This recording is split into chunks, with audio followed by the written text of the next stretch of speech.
मोगरे के पौधे को जनवरी में एक उचित पोषक तत्व देना ज़रूरी होता है क्योंकि 2 महीने से पौधा डोरमेंसी में था, कोई फ्लावरिंग नहीं कर रहा था। तो यदि जनवरी के मंथ में आप उसे एक अच्छा-सा पोषक तत्व दे देंगे, तो आने वाले 15 से 20 दिनों के बाद इसमें नए फुटाव और कलियाँ बनने लगेंगी। मोगरा एक ऐसा पौधा है, जहाँ भी लगा होता है, वहाँ खुशबू बहुत अच्छी होती है और हम सब मोगरा ज़रूर अपने गार्डन में लगाना चाहते हैं।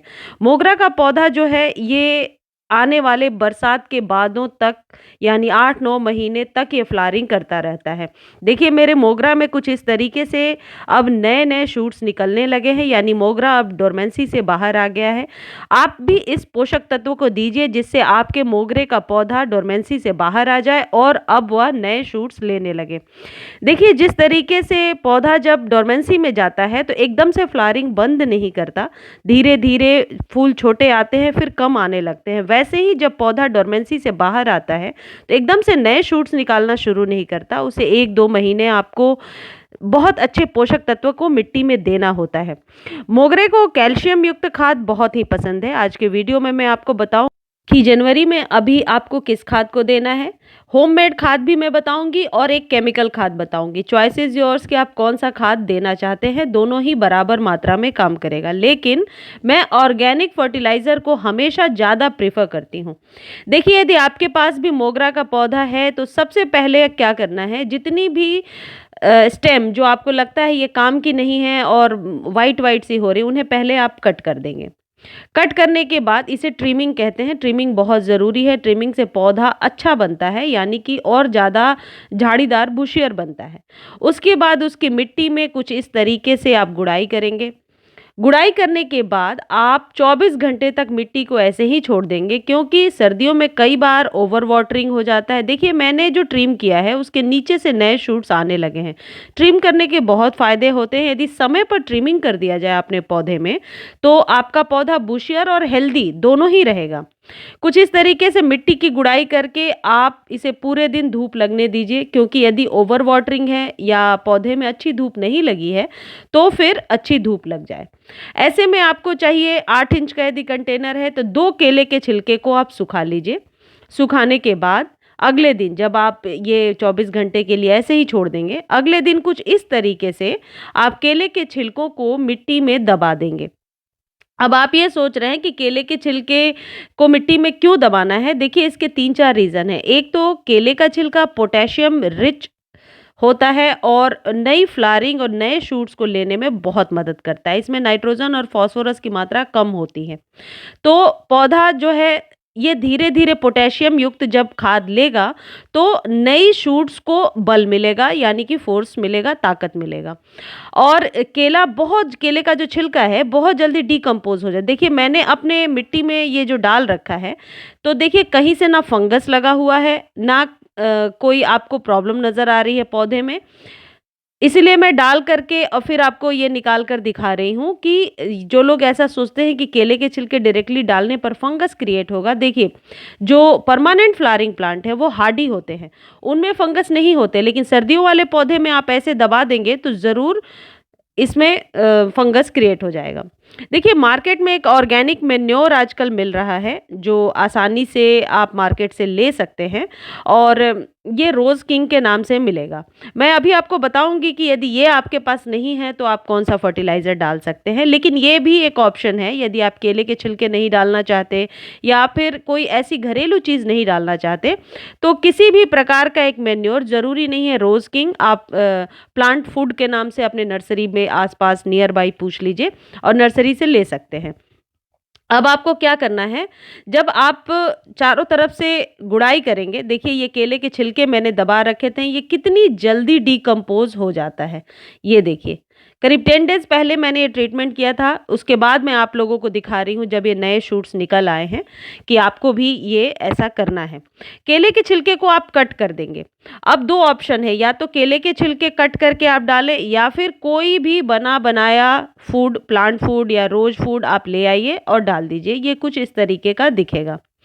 यदि आपके पास ये दोनों ही नहीं है, आप केले के छिलके भी नहीं डालना चाहते और रोज़ फूड लेने जाने का टाइम नहीं है, तो आप कोई भी गोबर की खाद हो या वर्मी कंपोस्ट कुछ तो होगा या किचन वेस्ट से आप खाद बनाते हैं, वो खाद भी आप 8 इंच के कंटेनर में 2 चम्मच भर के डालेंगे।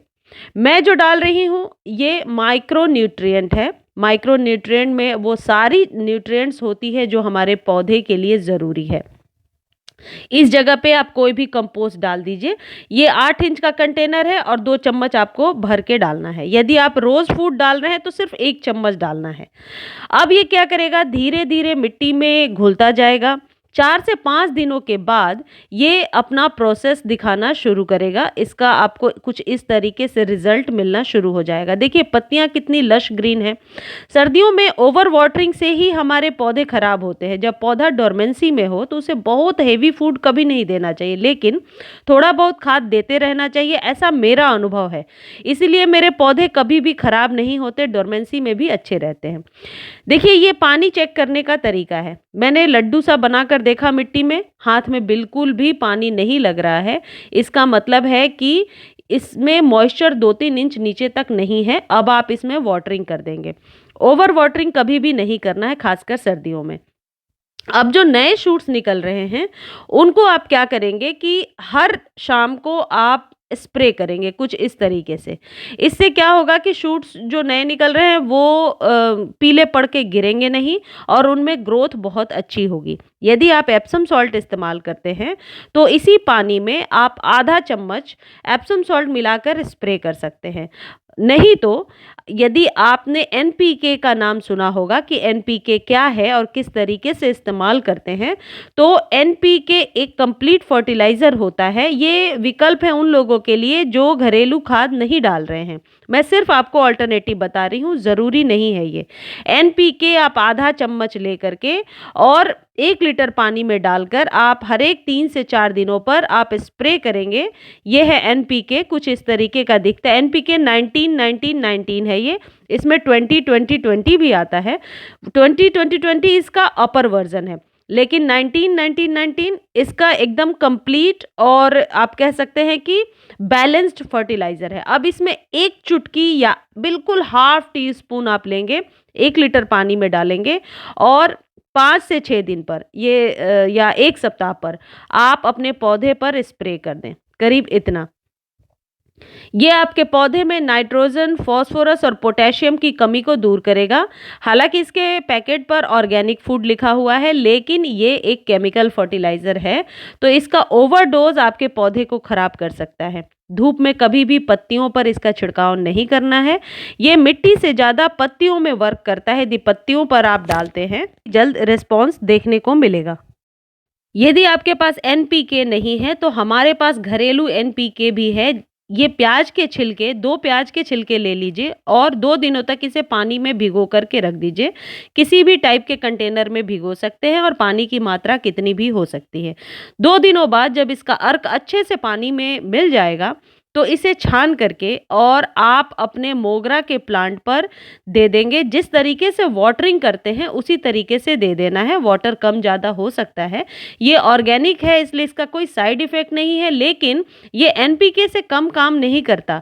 इसमें नेचुरल एनपीके होता है जो एंटीऑक्सीडेंट भी होता है। हमारे पौधों को बहुत तरीके से फंगस से भी ये बचाता है। इसका छिड़काव भी आप 5 से 6 दिनों पर अपने सभी पौधों पर कर सकते हैं। ये बहुत ही अच्छा काम करेगा। इसे सुबह शाम कभी भी आप छिड़काव कर सकते हैं, इसमें कोई ऐसा नियम नहीं है। 2-3 बार उस प्याज के छिलके को आप यूज़ कर लीजिए और लास्ट में छिलका बच जाता है तो या तो गमले में दबा दीजिए या कंपोस्ट बिन में डाल दीजिए।